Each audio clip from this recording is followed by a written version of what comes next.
Mari kita lanjutkan pembahasan berikutnya, yaitu pembahasan terakhir dari bab toharo tentang pembatal-pembatal toharo.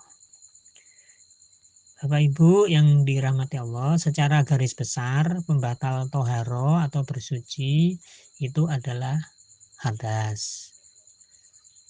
Apa yang dimaksud dengan hadas? Yaitu keadaan atau kondisi yang dialami oleh seseorang yang kondisi itu menyebabkan batal atau terhalangnya pelaksanaan ibadah sholat terlebih khusus. Nah, dalam kajian fikih toharo, hadas itu terbagi menjadi dua macam. Yang pertama yaitu hadas kecil, yaitu kondisi atau keadaan yang dialami oleh seseorang yang menyebabkan batalnya toharo wudhu dan juga tayamum bagi orang yang akan melaksanakan ibadah sholat. Jadi hadas kecil itu adalah pembatal wudhu dan tayamum. Nah, di dalam surat Al-Maidah ayat yang ke-6 di atas, hadas kecil disebut dengan kalimat ja'a ahadum minkum minal ghaib. Ini bahasa Al-Quran yang sangat sopan, bahasa Al-Quran yang sangat luhur, sehingga ketika menyebut hadas kecil itu tidak menyebut keadaan yang sesungguhnya, yang kalau itu diungkap dengan bahasa yang vulgar akan tampak kurang sopan. Coba kita perhatikan, ja'a ahadum minkum minal ghaib, yang artinya kamu datang atau keluar dari kamar rendah, kamar belakang, kamar kecil atau jamban.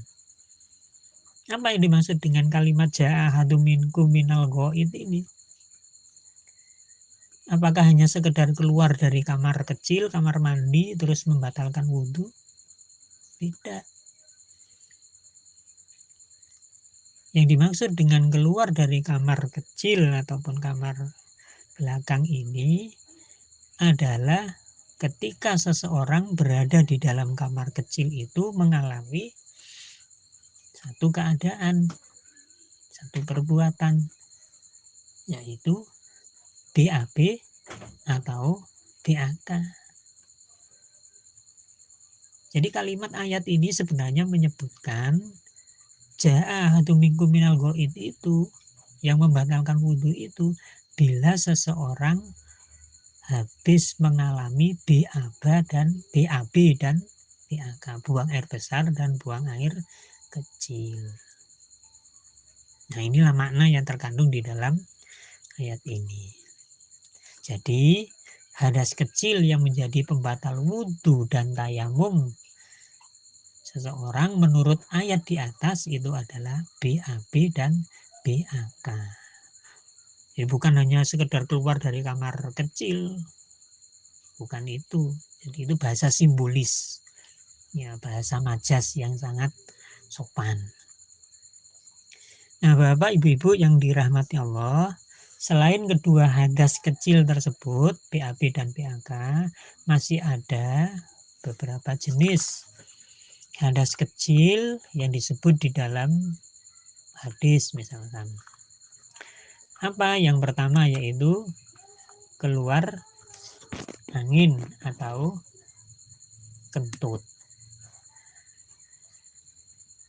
Di dalam satu riwayat dari Imam Bukhari dan Imam Muslim dari sahabat Abi Hurairah, ya, Rasulullah SAW bersabda, la yaqbalullahu sholata ahadikum idza ahdasa hatta yatawaddo.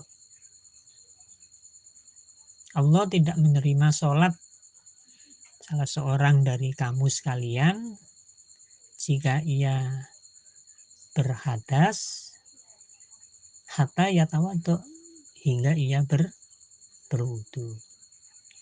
Kemudian Abi Hurairah ditanya oleh seorang laki-laki ketika itu, mal hadas, apa Abu Hurairah hadas itu? Dan Abu Hurairah menjawab, fusaun audurotun, yaitu angin yang keluar baik berbunyi ataupun tidak berbunyi.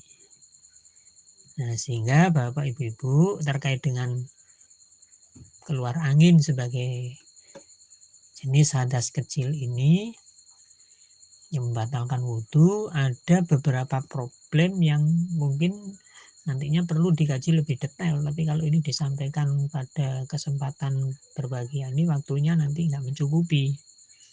Apa beberapa hal itu? Satu, misalkan keluar angin yang tidak bersuara. Tadi disebutkan fusaun durotun, baik itu berbunyi maupun tidak berbunyi. Oke, jadi fusaun durotun. Artinya meskipun tidak berbunyi berarti tetap membatalkan wudhu. Yang kedua, bagaimana hukumnya menahan kentut saat sholat? Nah, ini juga sering terjadi. Jadi ketika sholat, apalagi kurang hanya 1 rakaat, nah ada rasa mules di dalam perutnya, pingin keluar angin, ditahan atau dikeluarkan. Ya, seyogyanya tetap dikeluarkan, jangan ditahan. Yang ketiga, angin yang keluar dari kubul bagi kaum wanita. Kadang kaum wanita, ibu-ibu itu sering keluar suara dari kubulnya, bukan dari dubur. Kalau angin kan keluar dari dubur, tapi ini dari kubul, dari jalan depan. Itu terkadang ada suara yang berbunyi. Nah, apakah itu juga termasuk bagian dari angin yang keluar yang membatalkan wudhu? Nah, kemudian juga ada penyakit, yaitu keluar angin berkali-kali. Wudhu keluar angin, wudhu lagi keluar angin, wudhu lagi keluar angin. Nggak sholat-sholat ini karena sering keluar angin. Bagaimana cara mengatasinya? Dan yang kelima yaitu sholat dalam keadaan sudah kentut. Sudah kentut, sudah batal sudahnya. Tapi nggak mau mengakui. Kalau sudah keluar angin, bagaimana sholatnya? Jelas batal orang demikian. Nah, itu jadi keluar angin itu membatalkan wudhu. Yang kedua yaitu menyentuh kemaluan. Baik itu kemaluannya sendiri maupun kemaluan orang lain. Menyentuh di situ artinya menyentuh tanpa ada pembatas. Idza massa ahadukum dzakarahu falyatawaddo. Apabila salah seorang dari kalian menyentuh zakarnya, menyentuh farjinya, falyatawaddo, maka hendaklah ia berwudu. Di hadis lain pun juga demikian, man massa dzakarahu fala yusolli hatta yatawaddo. Siapa yang menyentuh farjinya, kemaluannya, maka janganlah ia sholat hingga ia berwudu terlebih dahulu. Sekali lagi, menyentuh farji di situ yaitu menyentuh tanpa adanya penghalang. Tapi kalau menyentuhnya ada penghalang ya tidak apa-apa. Nah, jadi kalau terhalang kain, celana, baju, maka itu tidak membatalkan. Dan farji di situ adalah baik farjinya sendiri maupun farji orang lain. Yang ketiga yaitu keluar wali bagi laki-laki dan juga keluar madhi bagi laki-laki maupun wanita. Yang keempat yaitu ibu-ibu, remaja putri atau kaum wanita yang mengalami istihadah. Istihadah itu darah yang keluar sesudah haidnya berhenti tapi masih keluar darah penyakit. Nah, itu disebut dengan istihadah. Ketika sudah yakin haidnya berhenti, kemudian masih keluar darah tidak sesuai dengan kebiasaannya, maka darah itu dianggap sebagai darah penyakit. Dan ketika mengalami seperti itu, maka dia harus berwudu ketika akan sholat. Kemudian yang kelima yaitu tidur. Jadi tidur itu membatalkan wudhu. Tidur yang bagaimana? Tidur yang membatalkan wudhu itu adalah tidur yang terlentang, tidur yang miring atau tidur yang dalam keadaan rebahan. Jadi tidur dalam keadaan rebahan. Kalau tidur sambil dalam keadaan duduk, maka tidak membatalkan wudhu. Secara umum, manis tahakko nauma fakot wajaba alaihil wudhu. Barang siapa yang tertidur, maka wajib baginya untuk berwudhu ketika akan sholat. Tapi di hadis lain disebutkan laisa alan naimi jalisan wudhuun hatta yadau jambah. Tidak ada wudhu bagi orang yang tidur dalam keadaan duduk sampai ia meletakkan lambungnya, sampai ia rebahan. Jadi kalau sambil duduk, meskipun tidurnya itu sampai mendengkur, maka itu tidak membatalkan wudhu. Nah, Bapak Ibu-Ibu yang dirahmati Allah, kemudian yang berikutnya yaitu ini, menyentuh wanita. Ini yang masih banyak di antara ibu-ibu, ya, bapak-bapak saya nggak tahu, tapi ibu-ibu saya sering mendengar. Banyak di antara ibu-ibu Aisyah itu yang masih mempunyai pemahaman berbeda dengan pemahaman majelis tarjih atau pemahaman Muhammadiyah.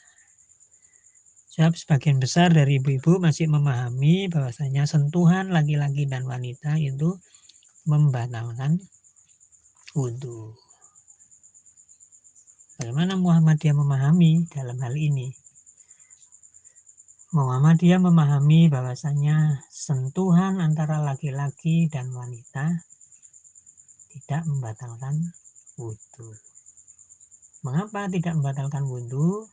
Karena Rasulullah Shallallahu Alaihi Wasallam itu pernah ketika beliau akan melakukan sholat Jumat, berangkat ke masjid, beliau dicegat oleh istrinya Aisyah radhiyallahu anha, kemudian Rasulullah menciumnya, dan sampainya di masjid beliau Rasulullah tidak berwudu lagi. Loh, itu kan istrinya. Iya, tapi kan wanita. Kan tidak ada pembatasan, yang penting menyentuh wanita, apakah itu istrinya, apakah itu mahramnya, ataukah itu orang lain, dianggap membatalkan wudhu. Sehingga dengan contoh Rasulullah mencium istrinya tidak membatalkan wudhu, berarti menyentuh wanita, bersentuhan kulit laki-laki dan wanita dalam pemahamannya Muhammadiyah tidak membatalkan wudhu. Tapi ingat, bersentuhan kulit antara laki-laki dan wanita apabila itu dilakukan oleh suami terhadap istri, maka tidak menyebabkan dosa. Sentuhan kulit antara laki-laki dan wanita yang dilakukan oleh mahram, maka itu tidak menyebabkan dosa. Tapi bersentuhan laki-laki dan wanita yang bukan mahramnya, maka akan mendatangkan dosa. Tapi tidak membatalkan wudhu. Sebab beda antara membatalkan wudhu dan dosa. Nah, mungkin ibu-ibu Aisyah masih banyak yang bingung dalam hal ini. Jadi tidak membatalkan wudhu, tapi kalau yang disentuh orang lain, nah itu dosa. Kalau yang disentuh mahramnya, enggak dosa juga enggak batal. Yang disentuh suaminya, ya enggak dosa juga enggak batal. Tapi kalau yang disentuh orang lain, senggolan dengan orang lain, wudhunya enggak batal, tapi dosa. Nah, kemudian ada beberapa yang dianggap membatalkan wudhu, tapi Muhammadiyah memahami tidak membatalkan wudhu. Misalkan muntah-muntah, keluar darah dari luka, keluar darah dari hidung. Nah, itu bagi Muhammadiyah itu hal-hal yang tidak membatalkan wudhu dan bukan termasuk hadas kecil. Kemudian yang kedua yaitu hadas besar, yaitu keadaan seseorang yang menyebabkan batalnya toharo mandi dan tayamum bagi orang yang akan melaksanakan ibadah sholat. Sehingga hadas besar itu adalah pembatal mandi dan juga tayamum sekaligus. Di dalam surat Al-Maidah ayat yang ke-6, hadas besar disebut dengan kalimat aula mastumun nisa. Nah, ini yang tadi saya sampaikan. Dalil ini yang dipakai sebagai landasan bahasanya sentuhan laki-laki dan wanita itu membatalkan wudhu. Aula mastumun nisa. Kalau kamu menyentuh wanita. Muhammadiyah memahami kalimat aula mastumun nisa ini sebagai bahasa simbolis yang sangat sopan ketika menyebut hadas besar. Menyentuh wanita di sini bukan dalam arti menyentuh secara fisik kulit dengan kulit, tapi menyentuh yang lebih jauh, menyentuh yang lebih dalam, yaitu melakukan hubungan suami istri atau berjima. Jadi hadas besar yang menjadi pembatal mandi dan tayamum yang disebut pada surat Al-Maidah ayat 6 dengan kalimat aula mastumun nisa atau kamu menyentuh wanita di situ, maknanya adalah kamu melakukan hubungan suami istri atau berjima.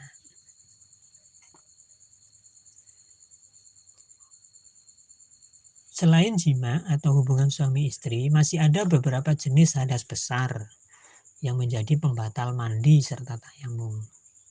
Yaitu satu, keluar air mani bagi laki-laki ataupun wanita secara sengaja. Misalkan melakukan masturbasi. Yang kedua, keluar air mani secara tidak sengaja. Misalkan karena mimpi. Mimpi itu ada mimpi basah maksudnya. Mimpi basah itu ada dua macam.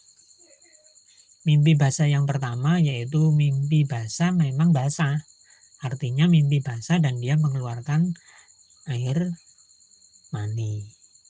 Bagi orang yang mengalami mimpi basah seperti ini, maka dia mengalami hadas besar. Tapi kalau dia mimpi basahnya tidak sampai basah, artinya mimpi basah tapi tidak sampai mengeluarkan air mani, maka dia tidak harus mandi atau tidak mengalami hadas besar. Yang ketiga yaitu haid dan nifas bagi wanita, saya kira ini tidak ada masalah. Dan yang keempat murtad, keluar dari agama Islam, sehingga kalau dia mau masuk Islam maka dia harus mandi lagi. Nah, mandi wajib, mandi ibadah, selain dilaksanakan sebelum melakukan sholat-sholat fardu ataupun sholat sunnah yang lain, apabila dia mengalami hal di atas, tapi juga dianjurkan bagi orang yang akan melakukan sholat Jumat. Bagi laki-laki, bahkan disunnah muakatkan. Sebelum sholat Jumat, hendaknya laki-laki mandi wajib, mandi ibadah.